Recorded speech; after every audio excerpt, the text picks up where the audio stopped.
Tervist! Minu nimi on Liisi Tamm, olen persoonibrändi agentuuri asutaja ning persoonibränd.ee sisulooja ja räägin kõigest, mis on seotud sinu elu kujundamisest sinu enda tingimustel. Oled sa tööandja, ettevõtja, juht, ekspert, spetsialist, lihtsalt freelancer. Ja täna tahaksin rääkida teemast, mis minu arust järjest rohkem tuure kogub, on juhtimise kvaliteet ning tööandja ja töötaja suhted. Minu juurde jõuavad paljud inimesed, kes on suurepärased eksperdid, spetsialistid ja kes alustavad näiteks ettevõtet sellepärast, et tööandja on nõme, olgem ausad, juhtida ei oska või on nii-öelda ebapädev oma töös. Ja head tegijad, talendid ja tegelikult üldse inimesed ei taha olla keskkonnas, kus neid ei hinnata ja ei väärtustata või kus neile ei sobi olla tegelikult. Ja läbi selle ma tahtsin tegelikult tuua 3 sellist olulist vastastikust suhtumist või hoiakut, mis nii tööandjal kui töötajal peaks olema, et töö läheks ladusalt, nii et see inimesele meeldib, kes seda teeb, kui ka organisatsioon, ettevõte saaks sellest maksimaalselt kasu. Ja mina olen lähenenud selle persoonibrändi kaudu tavaliselt, aga täna ma tahan nii-öelda võtta sellise, mõnes mõttes on tööandja ka klient ja sina töötajana oled nii-öelda teenusepakkujana, et sa pakud oma tööd, oma aega, oma tarkusi ühe organisatsiooni jaoks. Ja 3 sellist olulist faktorit, mida mõlemad pooled peaksid austama, et siis see töösuhe oleks maksimaalselt positiivne. Nendest esimene on sobiv kultuuriline nii-öelda vaatenurk. Ehk siis tööandja peaks valima endale töötaja, kes sobib nende mõtteviisi, nende ambitsioonide, nende suhtumise ja tööstiiliga. Ja vastupidi siis inimene peaks minema tööle, töökohta või valima ka kliendid, kelle mõttelaad on ja väärtused on nii-öelda sarnased. On väga raske olla sellistes kiiresti arenevas nii-öelda ükssarviku organisatsioonis, kus sa tahad stabiilsust, rahu ja sellist aegamööda nokitsemist, kui sa tahad teha teadustööd, mitte kiiret nii-öelda turunduslaunchi kogu aeg. Ja kui sa oled selline müügiinimene ja sa tahaksid, et tulemuselt oleks kiiresti näha, siis ei ole mõtet minna asutusse, kus ei ole võimalik seda väga kiiresti teha. See kultuur on nähtav ja sina peaksid tundma iseennast kui töötajat või kui nii-öelda teenuse pakkujat, kui sa oled ettevõtja, peaksid iseennast tundma piisavalt hästi ja peaksid tegema ära uuringu nii-öelda tööandja kohta, et see match oleks, et see oleks sobiv. Või siis sa oled teinud selle ette nii-öelda teadliku otsuse, et sa lähed keskkonda, mis ei ole võib-olla sulle, aga sa teed seda mingil kindel põhjusel. Sealt hakkavad juba vaiksed ebakõlad tulema, aga kui see on kahepoolselt nii-öelda otsustatud, et see on okei, siis võib-olla see ongi mingi 6 kuud, kus see keskkond sobib sulle ja siis sa liigud edasi ja tööandja teab ka seda, et olete nii-öelda oma kokkuleppe teinud. Aga ei tasu võtta suurepäraseid tegijaid, kes ei sobi ilmselgelt kultuuriga ja te ei ole valmis oma kultuuri muutma ja ei ole mõtet minna keskkonda, kui sa tead, et sa varsti ei suuda seal nii-öelda toime tulla. Ehk siis see on esimene asi, ehk siis kultuuriline sobivus, valida nii-öelda ja olla aus selles osas, et kas see on see keskkond, kus sa tahad olla. Keskkond mõjutab väga palju meie tulemusi. See ei ole ainukene nii-öelda asi, mis mõjutab meie tulemust ja meie nii-öelda potentsiaali rakendumist, aga see on kindlasti väga suur osa sellest. Ja tööandjana te võite ka mõelda, et kas meie keskkond on selline, kuhu need inimesed, keda me tahame, et tuleks. Kas see keskkond toetab neid inimesi? See on niisugune huvitav mõttekoht. Ja see oli esimene. Teiseks oleks siis vastastikune ausus. Mulle tundub, et hästi palju nii kandideerijad, teenusepakkujad kui ka siis teenusevõtjad, kliendid või siis organisatsioonid, ettevõtted arvavad, et peab mingeid asju varjama. Nii-öelda näitama ainult mingit paremat külge olema ainult see ideaalne, perfect kõiges. Et see toimi, see tuleb välja. Eestis eriti inimesed tunnevad inimesi, tunnevad teisi, räägivad omavahel. Ja isegi kui sul on maailma kõige paremad tiitlid, parima tööandja tiitel või sa oled saanud mingi auhinna oma valdkonnas, mingi spetsialisti auhinna, siis tegelikult teatakse, kes sa oled, mida sa teed nii organisatsioonina kui ka siis töötegijana. Ja seetõttu oleks hästi oluline olla aus ka oma näiteks karjääri ambitsioonides. Et jah, ma tahangi siia võib-olla tulla aastaks selleks, et ma saaksin natukene areneda, aga ma olen valmis panustama 100%, et teie saaksite oma eesmärgid täidetud. Ja ma mõistan seda kahepoolset hirmu, et ettevõtte eesmärk on teenida raha või teenida mõnda missiooni, oleneb siis ettevõttest.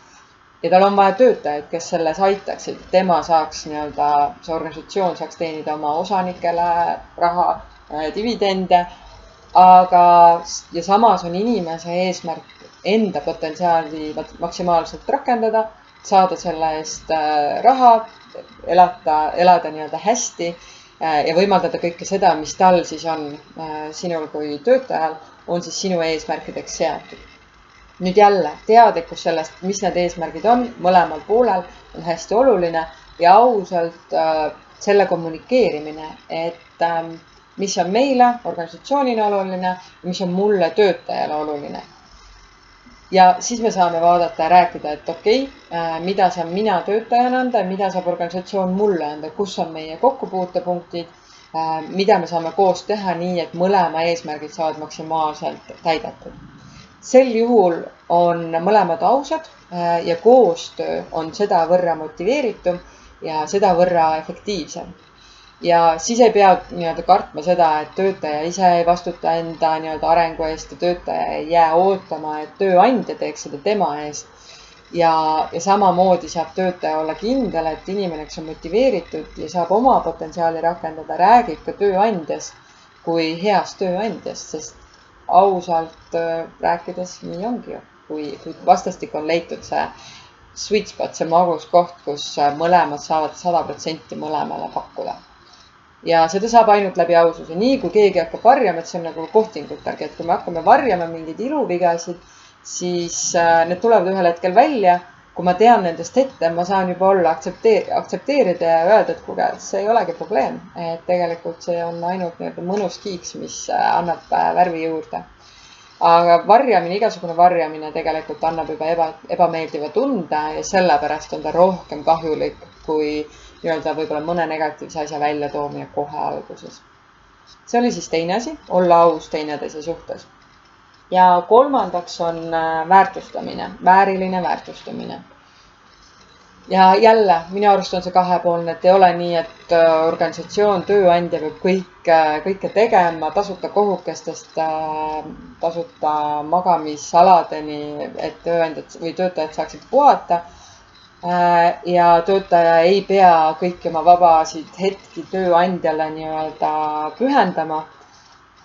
Aga väärtused peavad sellised väärtustatud, mida me selles töös väärtustame, mis on vääriline tasu, mis on väärilised kõrvaltasud, milline keskkond, nagu juba varem räägitud, on see, mis töötajale annaks tunde, et ta saab oma tööd teha.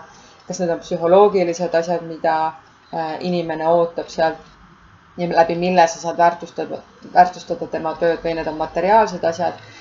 Et mis on see, mis motiveerib tegelikult seda töötajat selles organisatsioonis töötama ja panustama maksimaalselt. Et see baasiline osa oleks kindlasti kaetud, mis on palk. Enamasti täna me enam isegi palgast võib-olla nii palju ei räägi, eriti teatud sektorites. Aga kindlasti teadussektorites on just see palga küsimus, et ma ei taha mingisuguseid tasuta lisanänne või pidusid kontoris, vaid ma tahangi, et minu baaspalk oleks mõistlik, et ma saaksin elada, ma saaksin oma pere üle hoida või ma saaksin reisida ja oma hobisid ellu viia ja tegeleda nendega vabal ajal. Ja samamoodi peaks ka töötaja väärtustama seda, mida tööandja teeb. Et tihtipeale inimesed, kes ei ole ettevõtluses olnud, ettevõtlikud olnud ja kellel ei ole võib-olla selliseid baasteadmisi antud, me ei pruugi tajuda seda, mis läheb ühel organisatsioonil, ühel ettevõttel kogu selle süsteemi ülalhoidmiseks. Ja kui juhid on ausad, kui juhid hindavad igaühe tööd ja on missioonitundelised, siis tegelikult nad oskavad ka kommunikeerida seda, mida see tähendab ettevõtte juhtimine. Et puhtalt alates sellest, et palk, mida mina võib-olla töötajana kätte saan, ei ole tegelikult see palk, mida tööandja ju maksab. Et seal on nii palju muid asju. Et kas või võtame selle näite, et ma lähen kohvikusse, mulle võib tunduda, et see 3 euri kohvi eest on väga palju. Ja see ongi mitu korda rohkem, kui ma läheks ostaks kohviua. Aga mida ma ei pruugi näha, on see, et mis kõik läheb selleks, et see kohvik üleval hoida, et see töötajad nii-öelda saaksid väärilise palga, et see kohvi oleks fair trade, ausast nii-öelda kauplemisest tulnud, et nõud oleks pestud ja kõik palju muid asju, mis sinna läheb. Et ka seda peaks töötaja nägema, et mida ta saab selle eest, et ta ühele organisatsioonile siis oma aega pakub. Ehk siis 3 olulist asja, mis minu arust loob efektiivse, tulemusliku, ausa ja mõnusalt motiveeriva töösuhte, kus tööandja saab olla kindel, et inimene annab tõesti oma potentsiaalist maksimumi selles keskkonnas ja sellel ajal ja inimene saab olla kindel, et teda väärtustatakse, et ta saab väärilise palga ja ta läheb töölt, kui ta ühel hetkel otsustab muuta, olgu siis alustada ise ettevõttena või minna liikuda edasi kuhugi mujale, et ta läheb paremana ja rohkem nii-öelda suurema kvalifikatsiooniga, paremate oskustega ja hea tundega, et ta on saanud oma selle aja, mis ta on veetnud selles organisatsioonis, on ta teinud hästi, ta ei ole kuskilt millestki ilma jäänud. Ja ma arvan, et seda kardavad päris paljud juba. Et need on need 3 põhilist asja. Esmalt kultuuri sobivus, teisalt ausus poolte vahel ja kolmandaks siis väärtustamine ehk siis õigesti inimesele tasumine ja inimese poolt siis tööandja hindamine. 3 lihtsat asja. Tohiks olla väga keeruline, aga samm-sammult. Mõtle läbi, kuidas, kui sina oled organisatsiooni või ettevõtte esindaja, kas need on teie poolt kaetud. Ja sina, kui sa oled palgatöötaja, ettevõtja, freelancer, mõtle ka enda ja kliendi suhet, et enda ja tööandja suhet, et kas sina oled aus, kas sa oled valinud tööandja selle järgi, et ei sobita, kas sa väärtustad seda, mida sa saad tööandjalt, et kui me kõik need 3 asja läbi töötame, siis ma usun, et inimesed on palju teadlikud oma valikutest, kuhu nad kandideerivad ka. Ja mina olen näinud väga häid tulemusi just läbi selle, et kui me vaatame kliendiga läbi, et mida ta tegelikult tahab teha ja millises organisatsioonis on ta seda võimalik teha. Ja need on palju paremad kandideerimised ja palju pikemad töösuhted. Et persoonibränd sellepärast ongi suurepärane, et ta on 2 nii-öelda osapoole vahendaja, ta aitab mõlemal osapoolel maksimaalselt saada. Kui ma saan kuidagi sind aidata, siis võta minuga ühendust, pane sellele videole like, subscribe'i kanalile, et näha järgmisi videosid esimesena ja jaga seda kas oma tööandjaga või oma töötajatega, oma kolleegidega, et juurutada sellist positiivset mõtteviisi, mis aitab kujundada meil sellist tööturgu, nagu meie tahame, et see oleks aus, oleks väärtustav ja see oleks motiveeriv.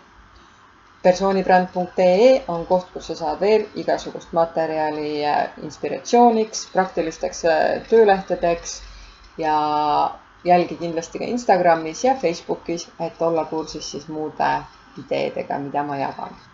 Kommenteeri, kui sul on küsimusi, kas need mõtted on teie organisatsioonis rakendatud, kas sina ise rakendad neid või mis küsimusi sul see veel tekitab nii personalitöös, juhtimistöös, kui ka sina kui klient või teenuse pakkuja. Ja ma tänan sind kuulamast ja järgmise korrani!